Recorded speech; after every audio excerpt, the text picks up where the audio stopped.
Hello everyone, welcome back to the legal travel YouTube channel. আজকে ভিডিওটা হচ্ছে যে আমার এক্সট্রিম 125R মানে ব্ল্যাক প্যান্থার। তো 10,000 কিলোমিটার রান করে নিয়েছে, এখন বর্তমানে 11,174 কিলোমিটার রান করেছে। তো বাইকটা এই 11,000 চালাবার আমি এক্সপিরিয়েন্সটা আমার অনেস্ট রিভিউ, কারণ বাইকটা আমার নিজের। তো আমি এটা যা আছে মানে ভালো পয়েন্ট বা খারাপ পয়েন্ট মানে প্রোস অ্যান্ড কনস দুটোই আমি আলোচনা করবো কী কী আছে না আছে।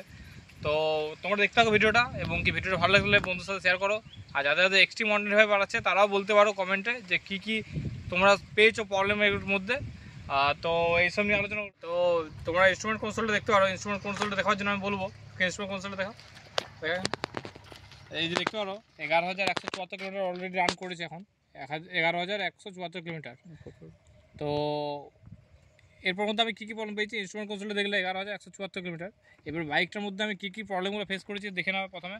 এখানকার এই বাইকটার মধ্যে ইমপ্রুভ করা যেত। দেখো পেন্টের কোয়ালিটি খুব খারাপ বাইকটার মধ্যে। যে 1 বছরের মধ্যে বাইকটা আমার 1 বছর ওল্ড, মানে 1 বছর পুরনো বাইক। তো পেন্টের কোয়ালিটি হিরোকে একটু ইমপ্রুভ করা দরকার ছিল এখানে। আর দেখো এগুলো স্পেয়ার পার্টসগুলো অরিজিনাল, কিন্তু এগুলো দেখো রাস্টিংয়ে ইস্যু হয়ে গেছে। এই যে মোর্চা পড়ছে এগুলো। তো এই জিনিসগুলো এক্সট্রিমের মধ্যে খুব ভালো মেজর প্রবলেম পাওয়া যাচ্ছে। এই যে সাসপেনশন দেখছো, ফ্রন্ট সাসপেনশনে এগুলো রাস্টিং ইস্যু হয়ে গেছে পুরোপুরি হবে। এগুলোর মধ্যে পেন্ট ছেড়ে যাচ্ছে, পেন্টের কোয়ালিটি খুবই খারাপ করেছে, খুব হালকা মাপের পেন্ট করেছে। আরও দেখাচ্ছে যেমন এখানে আছে এইগুলো, এই যে স্ক্র্যাচ গার্ডটা যেটা আছে বা লেগ গার্ডটা, সেইটা কোনো পেন্টের ইস্যু হয়েছে, পেন্ট চলে গেছে। আরও আছে যেগুলো পেন্টে দেখা। আরও যেমন আছে এখানে যে লেডিস ফুড টেস্টে যেটা ছিল সেখানেও পেন্ট চলে গেছে। আমি একবার পেন্ট করেছিলাম বাড়িতে, এখানে গেছে, এই জায়গাটা গেছে, এখানেও পেন্টের ইস্যু হয়ে গেছে পুরোভাবে। তো বাইকের মধ্যে এই যে পেন্টের যে বিল্ড কোয়ালিটি, সেটা নিয়ে একটা ভালো প্রবলেম হয়েছে। এটা হিরোকে ইমপ্রুভ করা দরকার ছিল বাইকটার মধ্যে, পেন্টের কোয়ালিটি। যদিও বা এত কম দামের মধ্যে ভালো ফিচার্স দিয়েছে 125 সিসির বাইকের মধ্যে, নো ডাউট বাইক অনেক ভালো।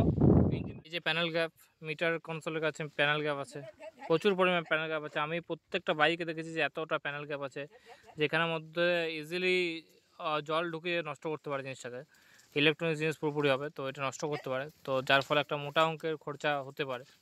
তো সেইগুলো একটা হিরোকে দেখা দরকার ছিল। এগুলো এতটা প্যানেল গ্যাপ আছে, এই যে দেখতে পাচ্ছ কী পরিমাণে প্যানেল গ্যাপটা আছে, এবং কি প্রত্যেকটা বাইক আছে হিরোর এক্সট্রিম যত বাইক দেখেছি সব প্যানেল গ্যাপ এতটা করে আছে। পেয়েছিলাম যেটা হচ্ছে পিছনে মনোশকটা, যদি বা বাইকটা আমার আন্ডার ওয়ারেন্টি ছিল, তো আন্ডার ওয়ারেন্টি থাকার পর চেঞ্জ হয়ে গেছে, ফ্রি অফ কস্টে চেঞ্জ হয়ে গেছে। এটা হয়েছে এখানে যে ইগনিশন সুইচটা যেখানে আছে এটা পুরো খারাপ হয়েছিল, তো এটাও চেঞ্জ করে দিয়েছে। যদিও আন্ডার ওয়ারেন্টির মধ্যে ছিল, এগুলো সব ফ্রি অফ কস্ট হয়েছে, তো পয়সা লাগেনি। কিন্তু এই যে জিনিসগুলো ছোটো ছোটো জিনিসগুলো যে বিল্ড কোয়ালিটি, সেগুলো হিরোকে একটু ইমপ্রুভ করা দরকার ছিল জায়গাটায়। এই কয়েকটা জিনিস খুব রেয়ারলিভাবে এই জিনিসগুলো খারাপ, মানে রেয়ার এগুলো বলতে হবে জিনিসগুলো, এই ইঞ্জিন সুইচ বা মনোশক, এগুলো একটু কোয়ালিটির মধ্যে একটু দেখা দরকার ছিল হিরোকে। আর নো ডাউট গাড়ি অনেক ভালো, বাইকটা যথেষ্ট 125 সিসি মনে হয় না, বিগ বাইক ফিল মনে হয়। 125 সিসি সেগমেন্টের বাইক মনে হয় না। যেসব আমাদের 125 সিসি কম্পিটিটর আছে লাইক ফাইন যেগুলো আছে, সাইন বা রাইডার, তার থেকে বিগ বাইক ফিল হয় গাড়িটা। মনে হয় না যে 125 সিসি বাইকের মধ্যে চেপে আসো। তো নো ডাউট বাইক খুব ভালো, ইনিশিয়াল পাঞ্চ খুব ভালো বাইকটার। 7,000 8,000 আরপিএমের পর গেলে একটু বাজিনেস বা ভাইব্রেশন একটু ইঞ্জিনের মধ্যে পাওয়া যায়, বাট 95 ক্রুজিং স্পিড খুব সুন্দর বাইকটার মধ্যে। নো ডাউট বাইক খুব ভালো, কিন্তু হিরোকে বিল্ড কোয়ালিটির উপরে ইমপ্রুভ করতে হবে। আরেকটা সবথেকে বড় হিরো মানে মেন পয়েন্ট, যেটা হিরো যেটা সার্ভিসিংয়ে যেটা ইঞ্জিন অয়েলটা দেয়, সেটা একদম লো গ্রেডের দেয়। কারণ ওইটা যখন 1,200 চলার পর, 1,200 কিলোমিটার চলার পর বাইকের ইঞ্জিন থেকে প্রচুর পরিমাণে সাউন্ড তৈরি হয়, ভাইব্রেশন তৈরি হয়, স্মুথনেস থাকে না ইঞ্জিনের মধ্যে। তো এইটা হিরোর ইঞ্জিন অয়েলের সবথেকে বড় মানে বাজে জিনিস। তো নো ডাউট ভালো কাজ করেছে এগুলো, যেমন আফটার মার্কেট কোনো লাগাতে হয়নি, এগুলো প্রথম থেকেই ছিল। এগুলো বেশ এলইডিগুলো খুব মানে অ্যাকচুয়ালি বলতে গেলে সেক্সি লুক বা প্রিমিয়াম লুকের মধ্যে পড়ছে এটা 125 সিসি বাইকের মধ্যে, যেটা এখন সবাই দেখছে, হিরোকে দেখে দেখে দিচ্ছে। যেমন এখন আবার নতুন একটা বাইক আসছে যেটা হচ্ছে সিবি হর্নেট 125 হুন্ডা কোম্পানির, তো তারা সব দেখে দেখে দিচ্ছে। ভালো জিনিস, টায়ারও ঠিক খুব ভালো, এমআরএফে টায়ার দিচ্ছে বা দিয়েছে সে সময় ভালো। এখন বিভিন্ন রকম কোম্পানি আসছে, সিএট আসছে, এমআরএফ আসছে, ইউরোগ্রিপ আসছে, কিন্তু এমআরএফ টায়ার খুব ভালো। ব্রেকিং সবথেকে বাইকটার মধ্যে যদি প্লাস পয়েন্ট বলে থাকো, সেটা হচ্ছে আমার মনে হয়, আমি স্পেশালিভাবে যে 10,000 কিলোমিটার চালাবার পর যেটা আমি পেয়েছি, সবথেকে স্পেশালি যেটা মনে হয় আমার বাইকের মধ্যে, অথচ ইঞ্জিনের পাঞ্চ মানে লো এন্ড মিড এন্ডে ইঞ্জিনের পাঞ্চ সবথেকে ভালো। আর সেকেন্ডলি হচ্ছে ব্রেকিং।